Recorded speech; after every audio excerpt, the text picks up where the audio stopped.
Can you hear on the Zoom?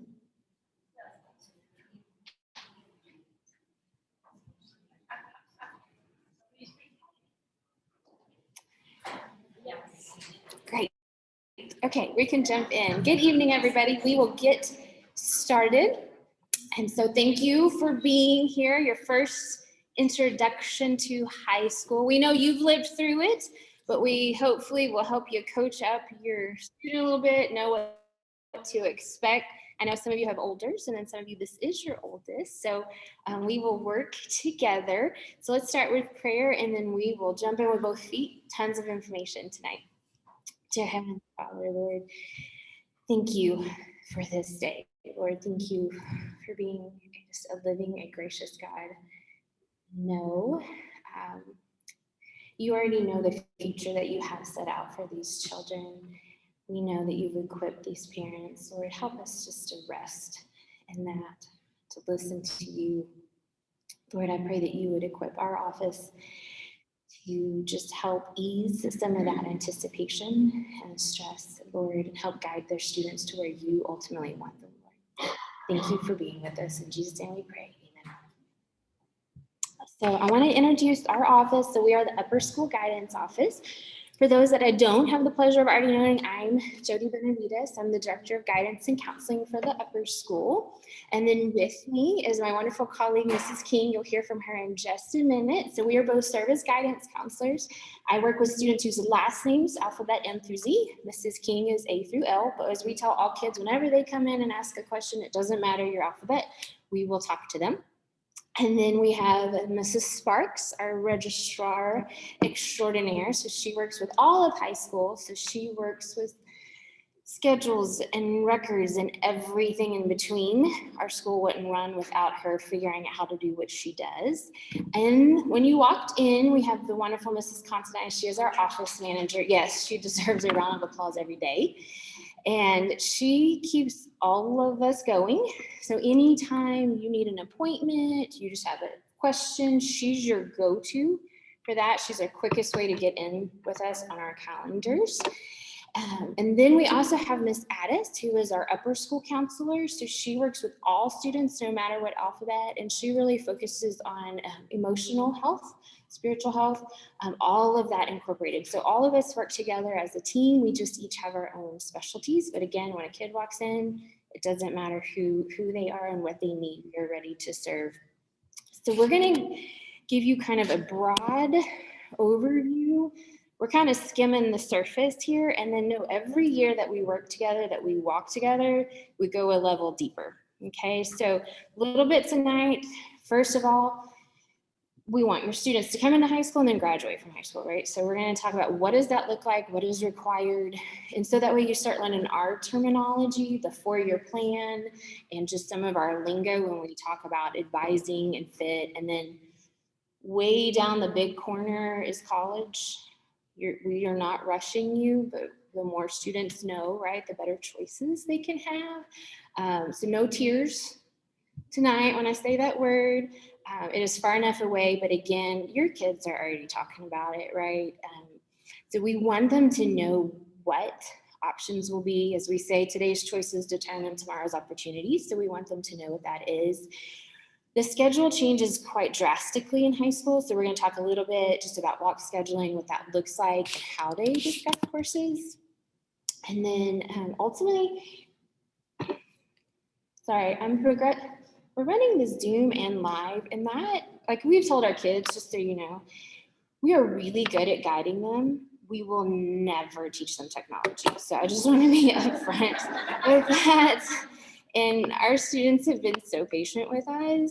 It was kind of like a Three Stooges routine with our juniors. Just, and we've gotten a little better, but it was still a long way to go. Ultimately, in our office, you will hear and our students will hear, college prep is life prep, right? We don't want to just focus on college, trying to do a checklist. Here's what I need to do to get in. We're really focusing life overall. And so ultimately that's stewardship, right? What have you done with what you've been given? That's gifts, time, talents, all of those things. So that's what we're trying to inform our conversations from. We know we are not naive. We know that students all of us really, but students specifically are prone to comparing. And so this is going to come into play even when they're choosing their classes, right? For next year of, oh, what are you doing? What electives are you in? That kind of stuff. We're going to be encouraging them to go to the way that they are wired, not how all 5 of their friends are with what they're doing, right? So starting to try to pull away from that comparison, as hard as that is. So if we're kind of all speaking the same language at school and home, that just helps. And ultimately what we want them to know is when it also comes to college, we tended to think back in the day, there was a formula. If you did this, you had to have 20 things on your resume. It was quantity over quality. That is no longer the rules. Colleges want depth instead of numbers. So it's the same thing in high school. If they have something that they flourish at, if that's theater or music or sports, whatever it is on top of their academics, then have them go to that thing. Again, we want them to try, right? We want them to try things because it's not always what we expect. So when we're saying sameness, what we really mean is sameness boards. And so colleges are not trying to gather all of the same kind. They're trying to build a class where a class learns from each other, which means diversification in all things. And so that's what we really want to encourage them. So where I'm going with that again is that college prep equals life prep. We're not just checklisting life, right? So we're wanting them to know and hear from us that they are a full individual, multidimensional, all created by God. And that when it does come to 9th grade, it really does all count. We don't say that to stress them out. We say that so they know what the expectation is, right? So we all know what GPA means. We will actually define that with your students on Thursday. Thursday is when we're meeting with the 8th graders. And so what does that mean? That starts in 9th grade. That's cumulative. That's calculated every semester. So they always know, and we remind all the way up through juniors. Colleges do not see a quarter grade. They see a semester grade. So if that means one was real rough, one going quite the way you wanted, kick it up a gear. Second quarter, let's raise that up, right? So it averages for this semester. So that's cumulative GPA. Character still matters. Kindness matters. Your reputation, your integrity. All colleges want letters of recommendation. We're not teaching them to do the right thing just to get a good letter. We want them to do the right thing because it's the right thing, right? That's integrity and honoring the Lord. But on top of that, they will be asking teachers way down the road, but still, you will be surprised how many students ask one of their freshman teachers because they maintain a relationship with them. And one of those freshman teachers ended up writing a lot of letters. One of their letters has to be from a junior teacher, but they're already going to be building into those relationships, whether they realize it or not. Testing still matters. Mrs. King is going to talk about that a little bit more. And then she's also going to skim over our activities, but that's what I kind of already referenced with our resume being part of that. That does still matter. I'm not going to go into all these. You can read them, but really what we're doing is we want to help, obviously, with academic success. We know that that's part of it, but we also, again, know they're a whole individual. And if something's going on in life, that's going to affect grades. If something's going on in school, that's going to affect life. Our spiritual health, obviously that's priority. So we want to help them think beyond just sometimes we put everything in columns, helping them think through that. A big part of what we do to help with that is what we would call academic advising. And so we really ultimately want students to have a balance. We want students to have an appropriate level of challenge. So what that means is, let's say a student qualifies for 4 pre-AP classes. That doesn't always mean the student should take all 4 pre-AP classes. We can look at it a little more individualized. So here are our different levels in high school. So college prep is your standard level. So even, for example, all of your Bible classes in high school, the students have historical theology, logic and worldviews, apologetics, ethics, and philosophy. Those are their Bible classes in high school. Those are giving your standard college prep. Then we get into a subject like English, then we're going to have different levels. Pre-AP is, in essence, preparing for AP. That's where the lingo comes from. AP does not become available until junior year. So freshman and sophomore are college prep and pre-AP. We then, honors joins our lingo junior year when AP becomes an option. So let's say your student is ready for AP English, but not AP US History. That's fine. They can do AP English, they can do honors history. So in your packet, I'm not saying you have to memorize this and there will not be a test, but there is a 4-year plan on there. Mrs. Sparks will reference this also, but this gives you an idea of what all the different levels are in by subject and also all the graduation requirements.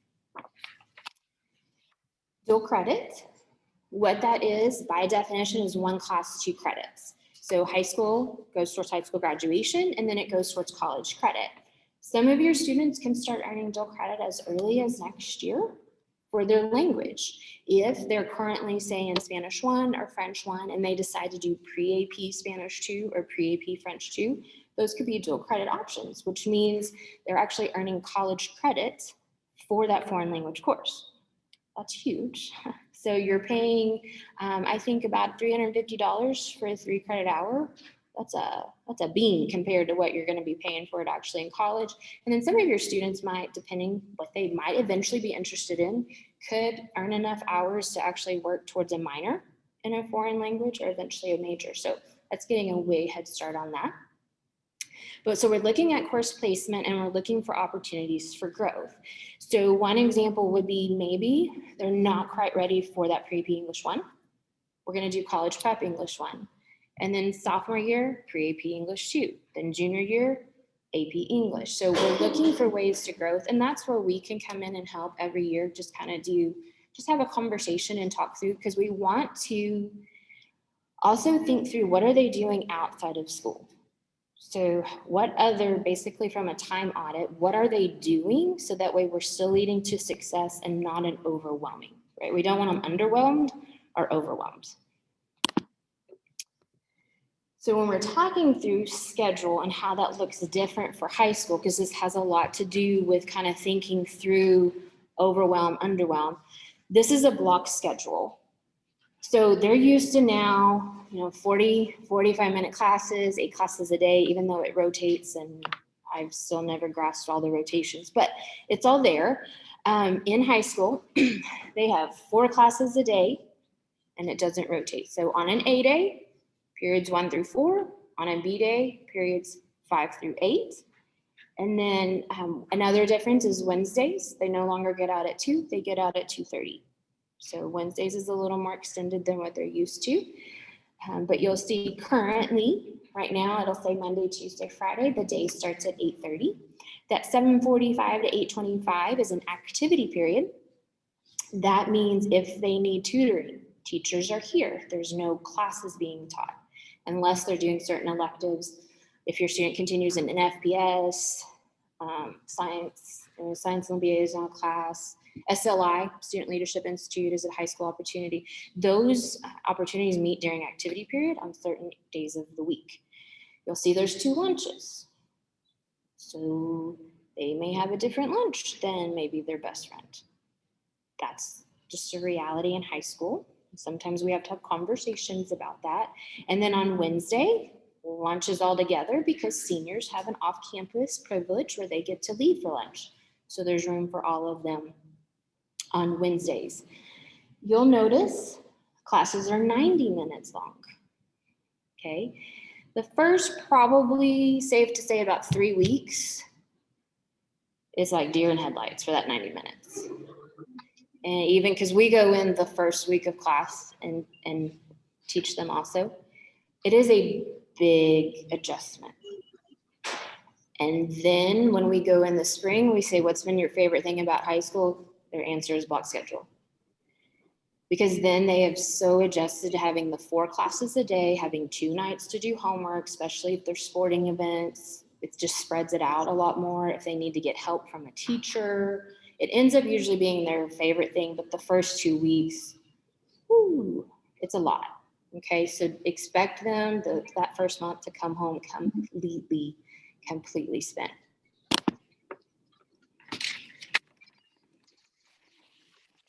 Okay, I'm gonna turn it over to Mrs. King, and she's gonna go through lots of extras, and then we'll have Mrs. Sparks and Mrs. Napier. Yep, here we are. Hi, good evening. Thank you for being here tonight. We appreciate it. Yeah, and you guys have a handout, and I'm not going to read everything for you, but I am going to highlight some programs and opportunities that we have in upper school for your students. As you heard Mrs. Benavides say, this is a time for your kids to be exploring what they like and what they don't like. These can be done through these different enrichment programs because we want them to identify God-given talents and hopefully create a passion in one of these areas that they can continue throughout high school. Again, this is a time to find out what you like and don't like.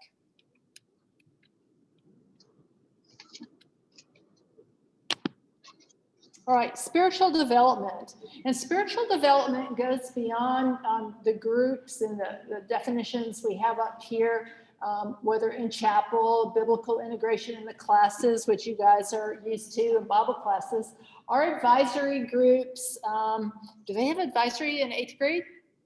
Okay, so you're used to that. I wasn't sure. But what I like about our advisory groups in high school and upper school is that they do have the same advisor for their entire time, which, as we were talking about developing relationships with teachers, they'll have the opportunity to really get to know their advisor. So you can start to see with our department, with teachers, with another advisor, they have many teachers and staff supporting them through upper school and helping them in their development.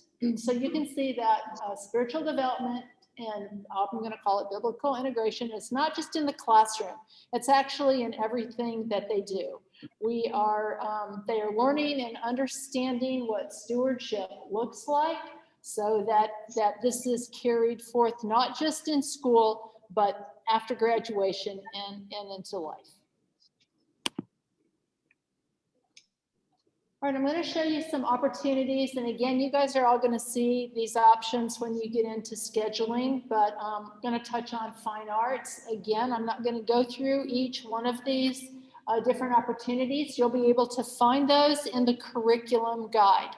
The curriculum guide is in resources in my PCA under resources.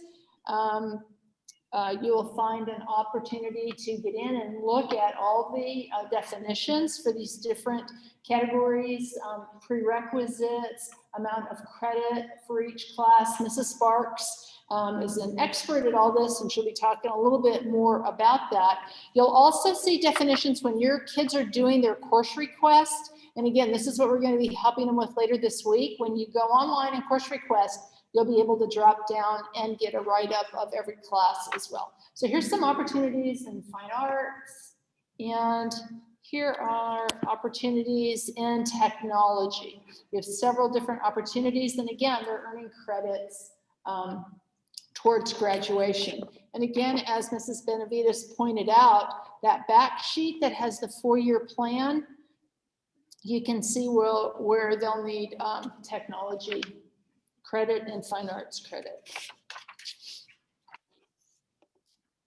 Okay. Again, on that back sheet, these are some programs of distinction. We've got the 2 types of diplomas, the college prep diploma and the distinguished diploma. Again, I'm not going to go into the Lions Scholars or the STEM honors, but on this back sheet, you can see the different requirements for these programs of distinction. And Ms. Benavides already mentioned student leadership, SLI, and future problem solvers. Again, opportunities for them to continue following their passion and spark conversations at home with you guys for things that they may be interested in the future. These are all, again, opportunities for more self-discovery. Competitions. Here's, again, many opportunities for different competitions. This is an excellent opportunity for academic growth, for maturity and for self-confidence, building self-confidence. But again, when we look at all these opportunities that we're presenting to you, as we started out this presentation saying that we need to be sure that we have a balance in every aspect of their life. So we don't want anybody to get overwhelmed and get over-involved, but to know that these are options for your child. Athletics. I know most of you probably have athletes at home. There is a huge difference between middle school athletics and upper school athletics, especially when we're talking about time commitment. And again, you saw their day is going to be completely different with the block schedule, with the time that we start and stop school. But for example, I can tell you that basketball, if you've got a basketball player in middle school, their practices usually end by 4 o'clock. You can count on that. But in upper school, practices extend until 5:30 at night. So again, we've just added more time in their day towards athletics that might take away from studying and doing homework. Additionally, you should know some of the athletics programs do require summer workouts. So you may have to spend part of your summer up here while they're working out and conditioning for their sport. And keeping y'all informed. We do our best to keep you informed through My PCA. There is a parents guidance page that we are posting events and announcements in the bulletin. And then we also have a topics category that you guys will be able to get lots of information on summer activities, in the future, scholarships, college information. So that's how we're trying to keep you guys informed. We also send out Instagram posts, so please feel free to join us on Instagram at PCA Guidance.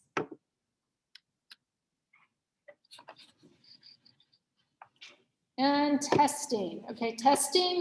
Your kids already started their standardized testing by taking the PSAT. They did that last October. I think hopefully y'all should have your test results now. And that's the first time they had the opportunity to take this practice SAT. It's, excuse me, a practice SAT. They will continue to do practice PSATs in 9th and 10th grade, and then 11th grade, juniors are taking the PSAT for national merit competition and qualification.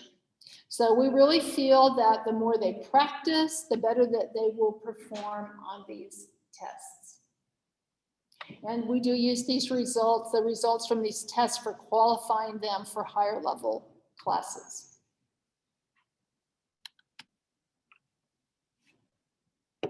So the question really is, where are we now and how are we going to finish? And we know that at this point in middle school, kids are tired, they're burnt out.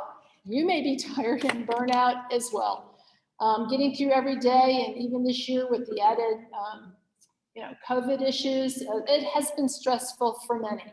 But what we're really hoping is that they're looking for something new and that they're willing to finish strong and finish well. We ask, what our ask is for you is that you continue to encourage them, pray for them, and ask them to finish strong, and hope that they are looking forward to a new season in their academic life. And that's what we're here to support, is this new season, the transition, and the follow through in upper school.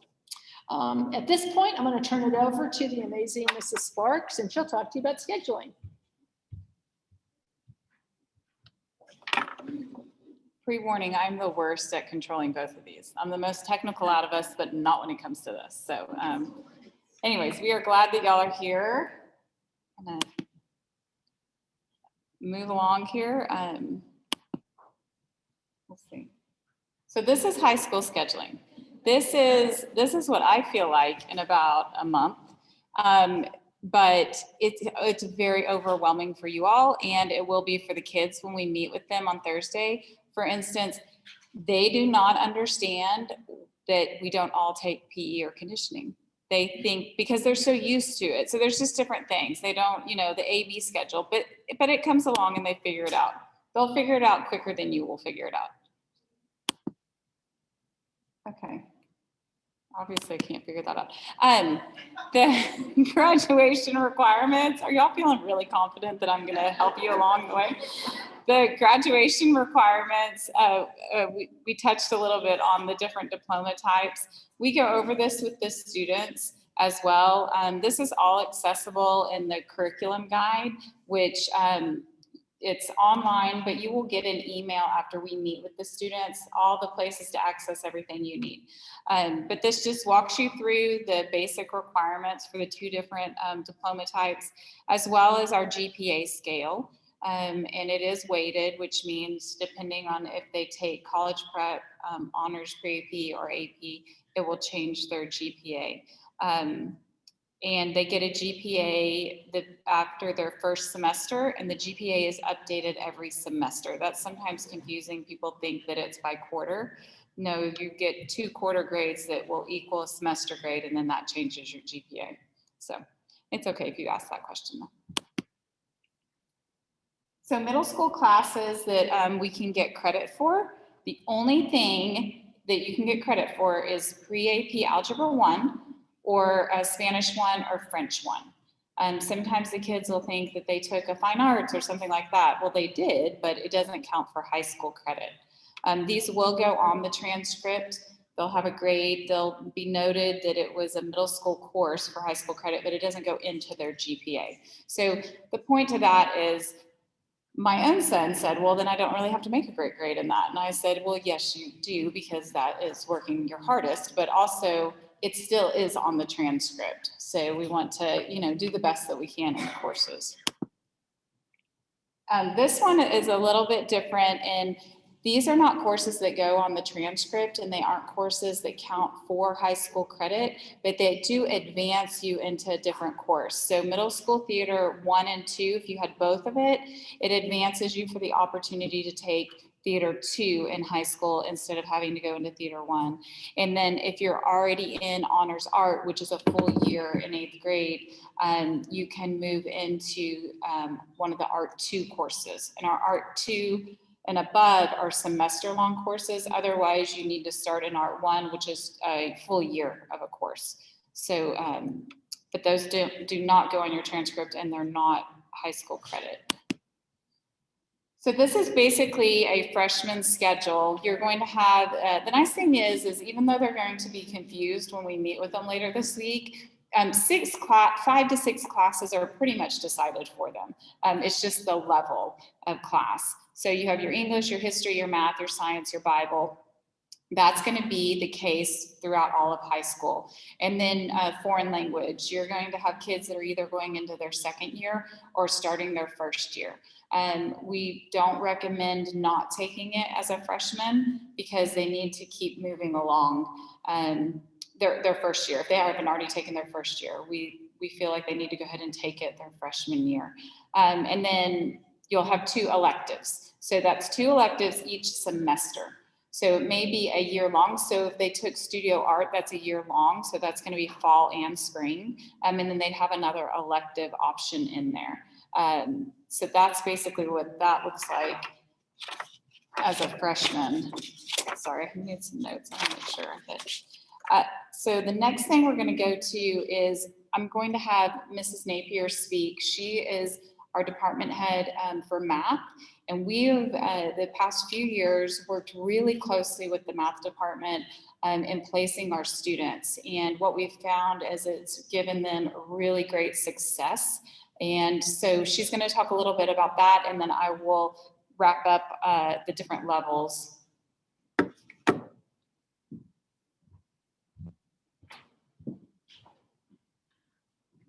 They told me that they were going to only have the department heads from the most important departments here, so just whatever that means.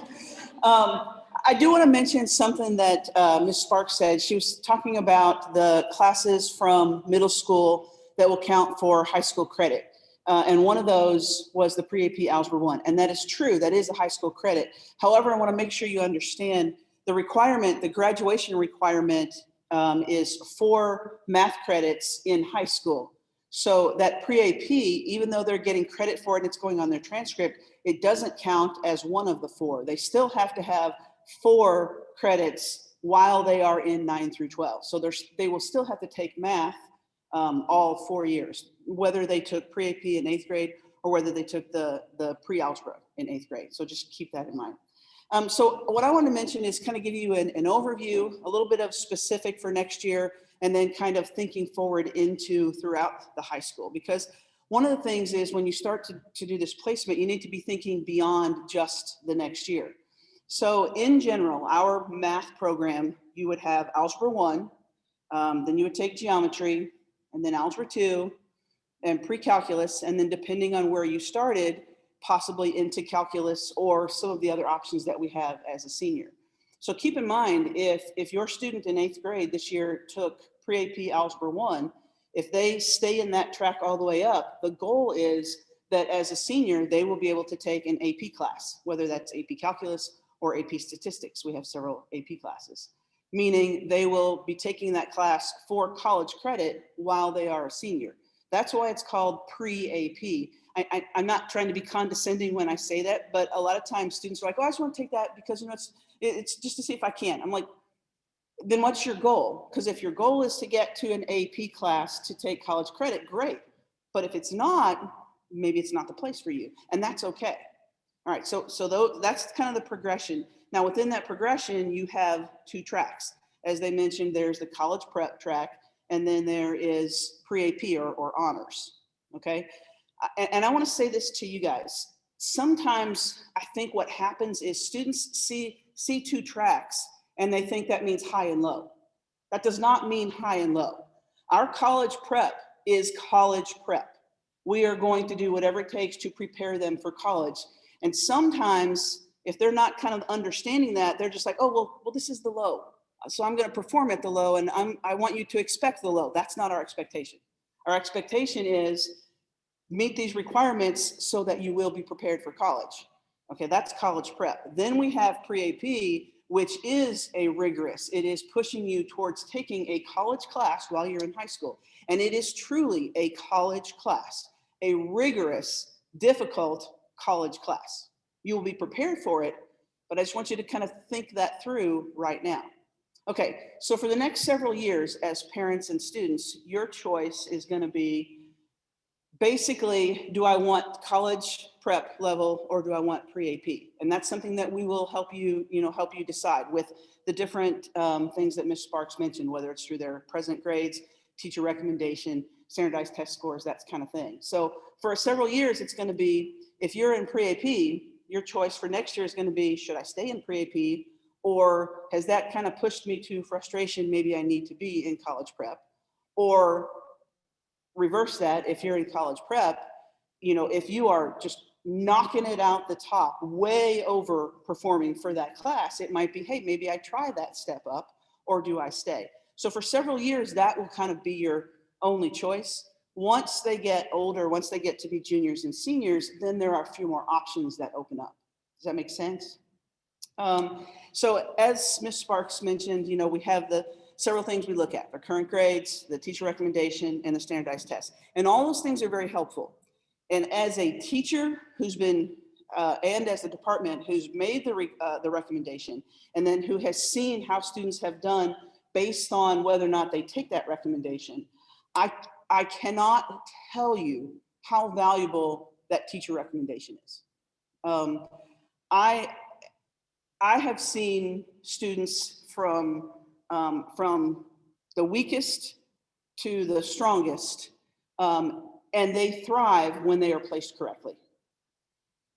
And I'm telling you, it's not just how much they can learn. If they are placed correctly, we can make a bigger jump than if they are misplaced, and then they kind of start struggling and they get frustrated, and you can see it at home and I can see it in the classroom. So I want you, as much as possible, to kind of push them to do everything they can to reach their potential. But at the same time, we don't want them to be frustrated. It's probably most upsetting for me when I hear a student like, oh, I was hating math. I mean, my first thing is, well, you've never had me.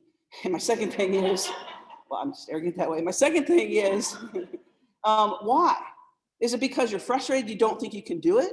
Or is it because it came easy to you? Because it's never oh yeah, it's just so easy for me, but I still hate it. But that's never the case. So if we get them kind of at that sweet spot where they're still being pushed, then I'm telling you, they're not going to be bored, and they will kind of step up. I say this all the time in my classroom whenever we do a really hard concept and they're all in and you can see this sense of accomplishment. You know, I'll go over and make it be real somber and I'll close the door and I'll walk up and be like, hey guys, if I promise not to tell your friends, you can tell me the truth. That was kind of fun, wasn't it? You know, they're like, you know, looking around. So I want you to know, you know, kind of partner with the teacher, talk about what is that place? What's the best place for them? Because I really think you see them at home, but the teacher sees them in the classroom and they see kind of how they're doing and they know what's coming next and they can really help you with that placement whenever you have questions. I think that's what I have, and thank you.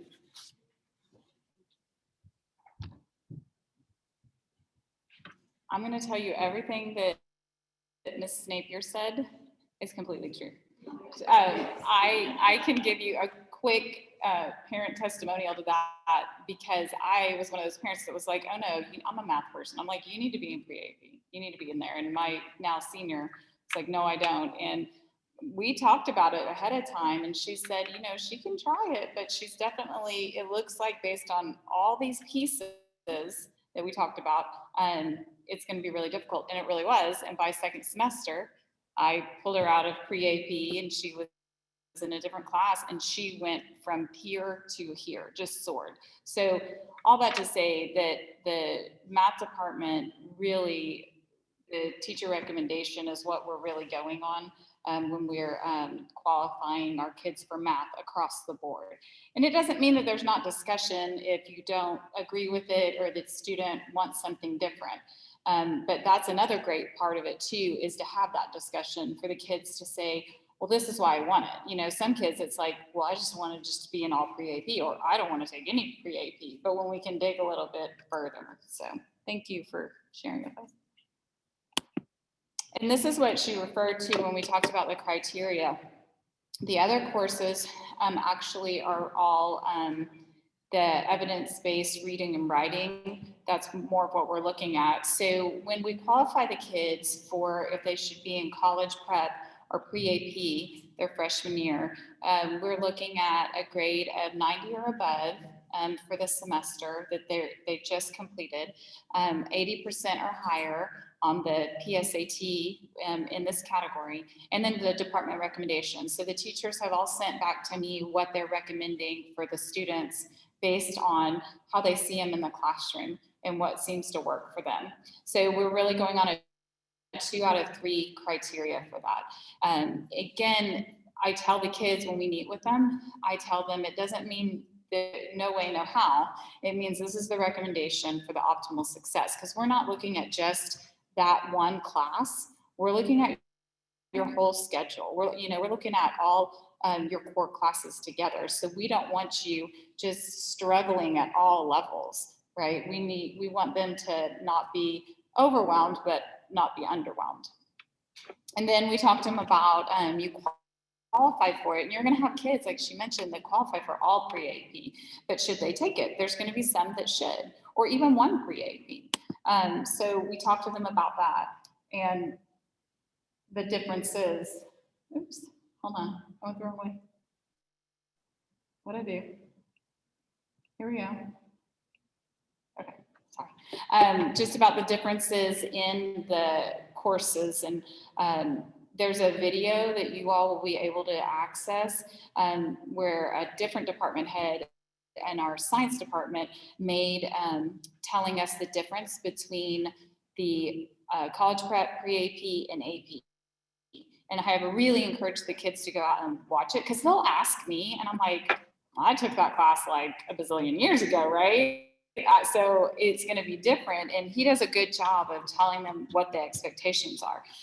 So and then moving forward, we show them this, and this is how your grade is also calculated, and you'll see it's very different based on the level of course. Our junior year is when you can start taking APs. So our current 10th graders, when I put this up, and you had some that were like, oh, I'm gonna just try an AP, and then they were like, 70% of my grade is a test?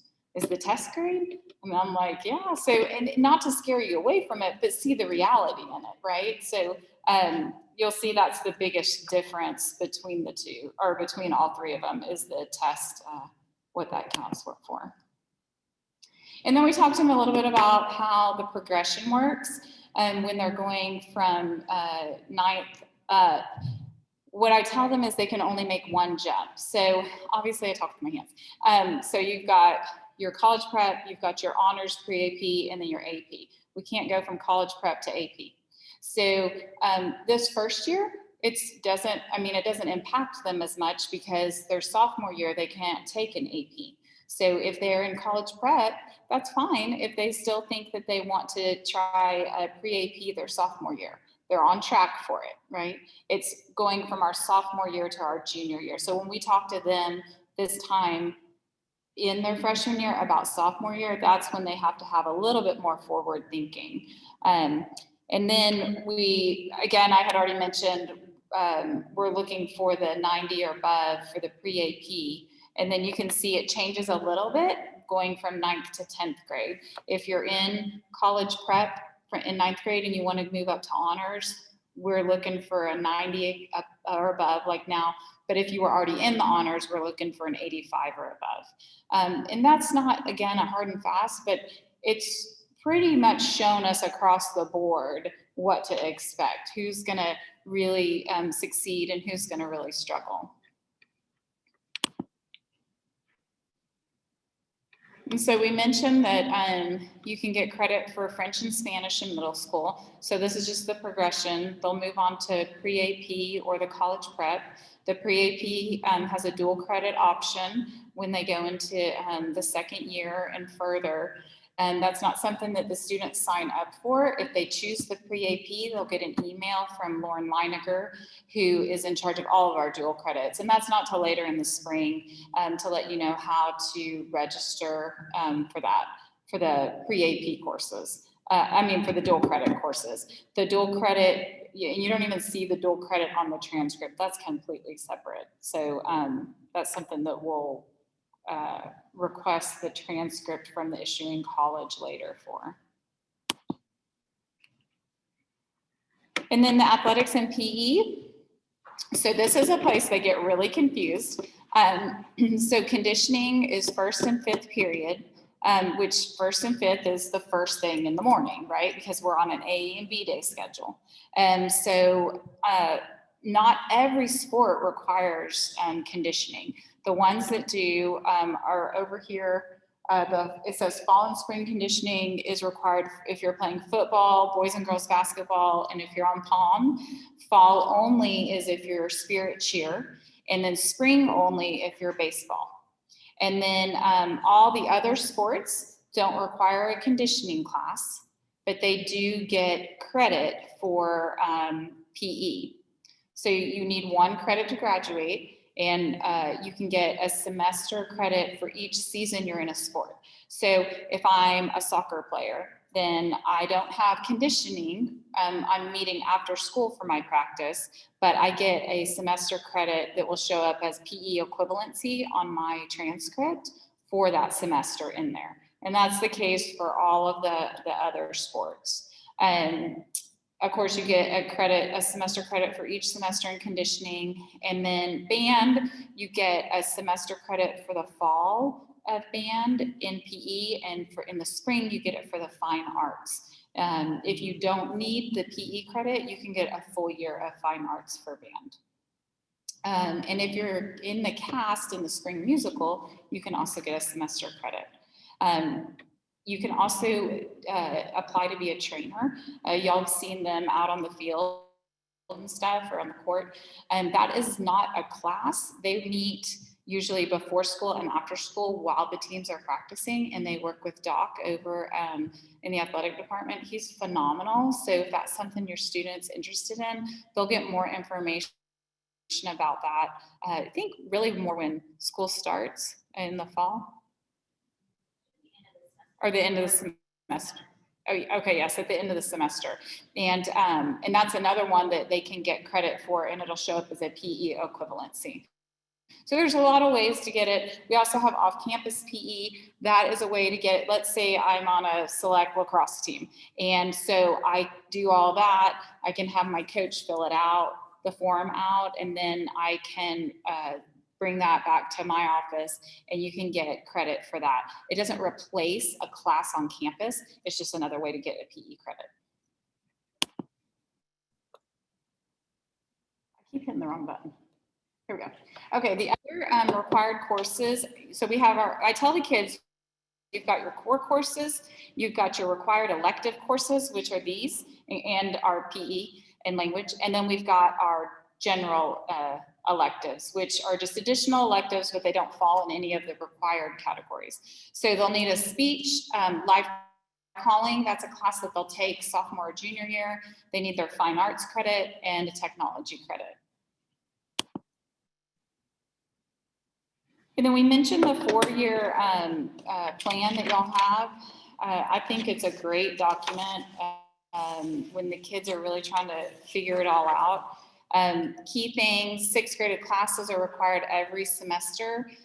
The way I put that to the kids, because there's a caveat in it that one of them can be non-graded. So I tell them you have to have a minimum of 5 numerically graded classes. And then you have to have at least, if that's all you have, then you have to have at least 1 pass-fail.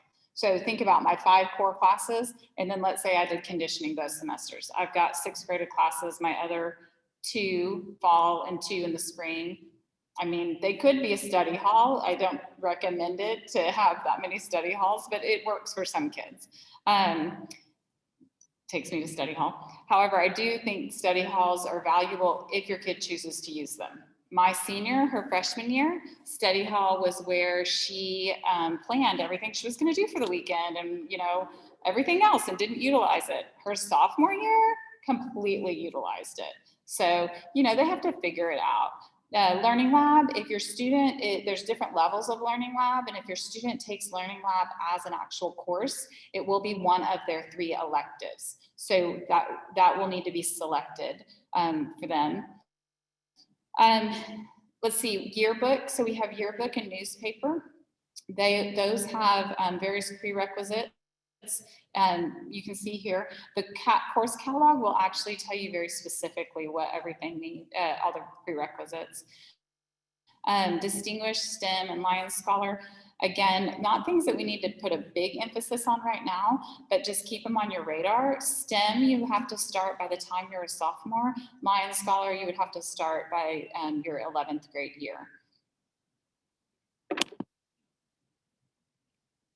Activity period, so that's 40 minutes, 4 days a week, and the teachers, like I said, they can do, they can go meet with teachers, they can do makeup work, sometimes there's different clubs. If some of your kids may be doing FPS right now, and they may want to do FPS next year, FPS will meet during that activity period,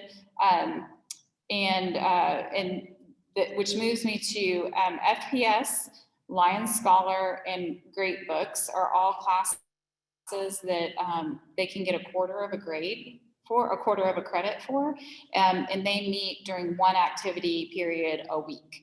So again, they figure it out. It sounds really confusing. I will say in my own house, I'm like, wait, what time do you have to be at school? Because it's ever changing, because one person does this and one does that. So fortunately, it teaches them to keep up with their schedule. So registration, we are going to be with your kids, our kids, on the 11th, and we're going to be helping them go through all this. We go into great detail with them. They're going to listen to like a third of it. And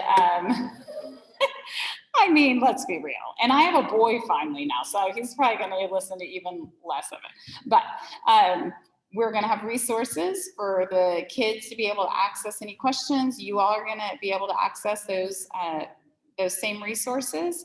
And then there'll be a parent approval form. It's just online. You know where you see it says forms due? It's that same section, and you'll see that pop up there, and you'll just look at what they've requested, and it's just a way for you to tell us that you have at least looked at it, so we know that y'all are aware of what they've selected. And then the course requests are due and the forms on the 19th. So all of it is just electronic, and after that we close it out so I can start working with it all. Our schedule, our high school schedule is demand driven. So I literally scrap. I had a kid come to me today and she said, I want to do mock trial, but I want to do band. And I said, well, why can't you do that? And she said, well, they were both fourth period this year. And I said, well, that's because band is always fourth period. I said, that's because nobody who asked for mock trial was in band. And she just kind of looked at me. I said, that's why y'all have to get me your requests, because I work really hard to make it work for everyone where we can. It's not always that way, but so those requests, it's very important that they get those to me. And then in May, you'll get an email that is a course confirmation. So it's not their schedule, but what that is it just tells you your kid is confirmed for these classes. That to me is one of the most important emails that you need to look at, because if in May I send that, and then in August, you or your kid email me or come by and they say, oh, I didn't want to be in whatever level of whatever course, or I need to be in this course, and it doesn't work in their schedule. The master schedule is built, and a lot of classes get completely full, and I don't have the ability to move it. So it's really important. And then I'm like, well, you got that email back in May, and I send it to everyone and their dog, right? Like anyone that's listed, both parents and the kids. So it's, hopefully not going to be missed. And if somebody else is talking about that they got it and you didn't, then you need to email me so we can figure that out. And then in August, back to school day, just like our kids did this past year, that day it'll open up and they can see their schedule. And that's a big day for everyone. And it usually opens up around 3:00 on back to school day. I open it up right about the time I leave the building, so everyone can hold their complaints for later. So anyways. Oh, it's not advancing over here. There we go. So June 5th is really the deadline to make any changes. So after you get that course confirmation, really anytime after June 5th is going to be really difficult to make the changes. So keep that deadline in mind. And then elective changes, the first 2 weeks of school, we allow them to make some changes there. On occasion, there might be a core course change when they walk in and they're like, oh yeah, this is not for me. But it's always subject to availability at that point. So that is it. I'm going to bring it back Mrs. Benavides, and she will wrap us up. Wanted to point out a few things. So I know Mrs. Sparks referenced the course guide or the curriculum guide. I want you to know where to find that. So on your MyPCA, when you log in as your parent, there's that resources right at the top, and then all those tiles that randomly move and it's never in the same way. You'll click on handbooks and guides, scroll down a little bit and make sure you're on the Plano campus and click curriculum guide upper school Plano. So it is a plethora of information, and every course and course descriptions, prereqs, as y'all are looking through. Wanted you to know where that was. Also, I wanted you to know, so on Thursday when we're talking to our students, Mrs. Sparks says we go in depth, we'll actually have them start registering and choosing their classes. Even when they hit save that day, they'll be able to go back in for that full week and make any more changes, because we know that involves you or maybe talking to a teacher also. So we give a full week for them to change their mind. And so if you would just go in and approve basically that last day in case any of that happens.